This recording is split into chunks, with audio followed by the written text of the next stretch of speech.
খালাকাতুল জিন্না ওয়াল ইনসা ইল্লা লিয়াবুদুন। আল্লাহ পাক রব্বুল আলামিন দুনিয়ার মধ্যে পাঠাইছেন ওয়া মা খালাকাতুল জিন্না ওয়াল ইনসা।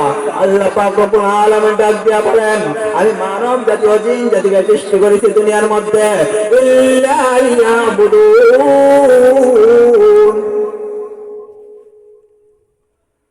ইল্লা লিয়াবুদুন।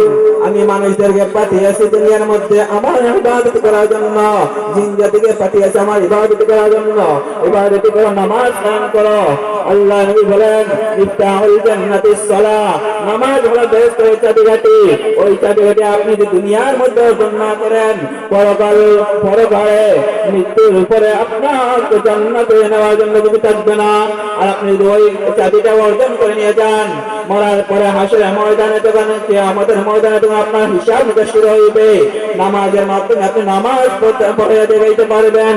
আল্লাহ পাক যখন ডাক দিয়া বলবেন, কারা কারা নামাজ পড়তে দুনিয়ার মধ্যে এবং সেজদা করে দেখাও। আপনি যদি নামাজ পড়ে থাকেন, নামাজ কায়েম করে থাকেন, অবশ্যই অবশ্যই কিয়ামতের ময়দানে আপনি সেজদা করতে পারবেন।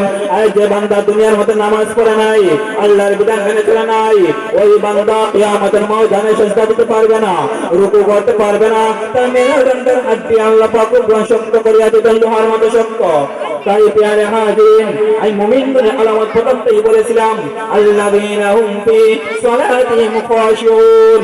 প্রথম আলামত হচ্ছে যারা নিজেদের নামাজ বিনম্র নামাজ আদায় করে।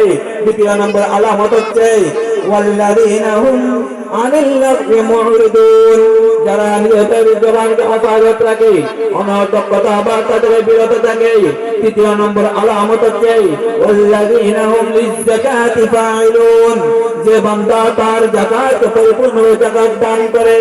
ওয়াল্লাযীনা হুম আনিল লাগwi মুরিদুন ওয়াল্লাযীনা হুম লিয-যাকাতি ফাইলুন ওয়াল্লাযীনা হুম লিফুরুজিহিম হাফিজুন, যে বান্দা আল্লাহ তাআলাকে হেফাজত করবে ওই বান্দাই হচ্ছে প্রকৃত মুমিন বান্দা। তাই চারটি আলামত যার মধ্যে পাওয়া যাবে ওই বান্দাই হচ্ছে প্রকৃত মুমিন। তাই প্রিয় হাজিরিন, আল্লাহ পাক রব্বুল আলামিন আমাদের প্রত্যেককে নামাজের প্রতি রাখেন এবং আমাদের নিজের মুখে হেফাজত করে রাখতে পারি, যাকাত আদায় করতে পারি এবং নিজের রোজাকে হেফাজত করে যেন চলাফেরা করতে পারি। আল্লাহ পাক রব্বুল আলামিন আমাদের প্রত্যেককে এই প্রতিটা তৌফিক দান করুন, আমিন। ওয়া আখিরু দাওয়ানা আলহামদুলিল্লাহি রাব্বিল আলামিন।